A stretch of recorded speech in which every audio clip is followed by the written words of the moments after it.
राजस्थान में बेरोजगारों की मांग उठाने वाले उपेंद्र यादव अब विधानसभा चुनाव लड़ने की मंशा जाहिर की है। राजस्थान बेरोजगार एकीकृत महासंघ के अध्यक्ष रहे हैं। 11 साल से संघर्ष कर रहे युवाओं के लिए राजस्थान का हर एक युवा जानता है और किसान परिवार से निकलकर यहां तक का सफर और आगे क्या होगा। हमारे साथ मौजूद हैं उपेंद्र यादव, बात करें। तो बहुत बहुत स्वागत है आपका टीवी। शुक्रिया। तो अचानक बेरोजगारों की सेवा करते करते राजनीति में कैसे बने? 19 नवंबर 2022 को मुझे जेल में डाला गया एक षड्यंत्र में। टेलीग्राम तो मुझे एहसास हुआ कि कहीं ना कहीं सिस्टम में मुझे जाना चाहिए।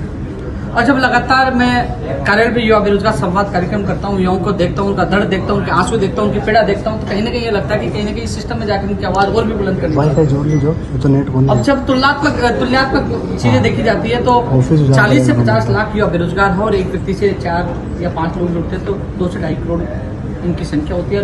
युवाओं की बड़ी भूमिका चुनाव में होती है। तो युवाओं की आवाज बुलंद करने के लिए, क्योंकि अभी सड़कों पर मैं आवाज बुलंद कर रहा था 11 साल 8 महीने से, और इस दौरान 300 से ज्यादा आंदोलन के 12 अनशन किए, दर्जनों बार जेल गया, कई मुकदमे दर्ज हुए और 2.5 लाख से ज्यादा युवा बेरोजगार को सरकारी जॉब मिली। शायद ऐसा अनोखा उदाहरण पूरे देश में नहीं होगा। मैं काम करके जनता के बीच में जा रहा हूँ और युवाओं की आवाज बुलंद करने के लिए जा रहा हूँ। जब 2 अक्टूबर से युवा बेरोजगार संवाद प्रोग्राम शुरू किया तो युवाओं की भावनाओं को समझा। युवाओं की एक ही मंशा थी कि हमारा आवाज उठाने के लिए आपको आगे आना चाहिए। उनकी मंशा और उनकी भावनाओं का कदर करते हुए ऐलान किया है और युवा समाज प्रोग्राम लगातार जारी रहेगा।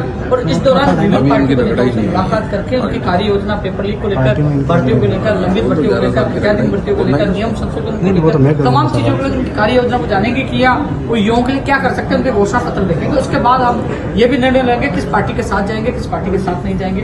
आने वाले समय में बहुत कुछ होगा, लेकिन इन चुनाव में युवाओं की बड़ी भूमिका है। अब तक चुनाव लड़ने की अगर आपसे सवाल करते थे तो हमेशा मना करते थे कि राजनीति में कभी नहीं जाऊंगा, चुनाव नहीं लड़ूंगा। अभी इन कुछ दिनों से मेरे सामने सवाल आ रहे थे, मैंने कहा अक्टूबर में नहीं होगा, क्योंकि काफी राजनेता मुझे अभी भी एक चीज कह रहे हैं कि बहुत देर कर दी। मैंने कह रहा है कि ऐलान करने में बहुत देर कर दी, लेकिन सारे राजनेता अपनी विधानसभा क्षेत्र में अपनी पार्टी के चक्कर लगाने, टिकट के चक्कर में वो लगे हुए थे।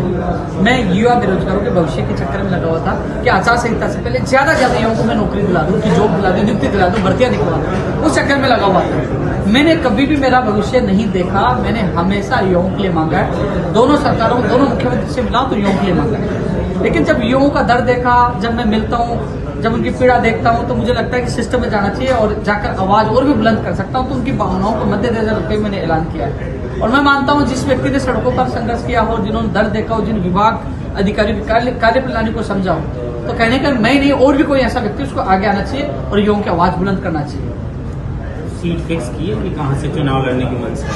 अभी युवा समाज प्रोग्राम चल रहा है और आने वाले कुछ दिनों में विधानसभा क्षेत्र और पार्टी या अन्य विकल्प जो भी होंगे उसका ऐलान हम कर देंगे, क्योंकि युवा संवाद प्रोग्राम अभी योग से हमारा जारी है। कौन सी पार्टी? अभी फिलहाल मेरी एक ही पार्टी है, मेरी युवा।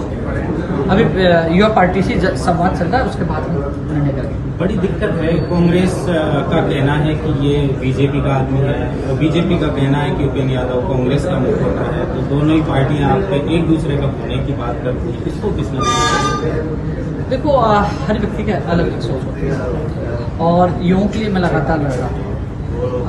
पिछली सरकार में भी मैंने लगातार 5 साल संघर्ष किया। इस सरकार में 7 जनवरी से मैंने संघर्ष शुरू किया। 2019 में दिसंबर में सरकार बनी और आचार संहिता नोट का घेराव करा। हमेशा युवाओं की आवाज उठाई है। आरोप और प्रत्यारोप की तरफ मैं ध्यान नहीं देता, मैं काम की तरफ ध्यान देता हूँ, युवाओं के भविष्य के लिए तरफ ध्यान देता हूँ। पेपर लीक राजस्थान बने, युवाओं को ज्यादा रोजगार मिले, युवाओं के भविष्य के लिए मेरा ध्यान केंद्रित उनकी तरफ ही है। उनके लिए मैं आज भी लड़ रहा हूँ, आगे भी लड़ता रहूँगा। इन चीजों की तरफ मैं ध्यान दूंगा तो बाद में उलझ कर मैं भी रह जाऊंगा। मैं युवाओं उनके प्रदीप सिंह नंबर उस दिन याद है, मैं आपको बुला रहा था, मैंने इंटरव्यू ले लो। 11 साल से सड़कों पर लाठियां भी खरीदे राहुल लोहान भी हुए कई बार। लेकिन एक तरीके से फ्री होके आप, किसी का प्रेशर नहीं होता, आप फ्री होके दोनों पार्टियों में किसी का दबाव नहीं आता। लगता है आपको कि किसी पार्टी के अंदर जाके चुनाव लड़के विधानसभा में जाके फिर उसी तरीके से उससे बेहतर आप युवाओं की सेवा कर सकते हैं? देखो, आपने सवाल बहुत अच्छा पूछा, लेकिन मैं आपको बताना चाहूँगा, उत्तर प्रदेश, गुजरात, अनशन, बड़ी रैली, आंदोलन ये करने पड़ते हैं मुख्यमंत्री से मिलने के लिए, तब मुलाकात हो पाती, तब कुछ मांगे पूरी हो पाती। आखिरकार सीधे मिल कैसे सके, युवाओं की आवाज सीधी कैसे उठा सके। देखिए रास्ता विधानसभा, जब विधानसभा में तथ्यात्मक सारी चीजें हम पटल पे रखेंगे, वहां आसानी से मुख्यमंत्री से मिल सकते हैं। सदस्य तो 20 लोग 200 लोग इधर जाएंगे, आराम से मिल सकते हैं, आराम से सीधी बात पूछा सकते हैं। तो युवाओं की सीधी बात पूछाने के लिए, क्योंकि मैंने ये तो 11 साल 8 महीने के संघर्ष में ये निष्कर्ष निकाला कि युवाओं की सीधी बात नहीं पूछा पाते, इसके लिए बहुत कुछ करना पड़ता है, लाठी भी खानी पड़ती है, जेल में जाना पड़ता है। ऐसे में सीधी आवाज पहुंचाने के लिए ये रास्ता चुना है और ये रास्ता युवाओं के लिए बेहतर साबित होगा।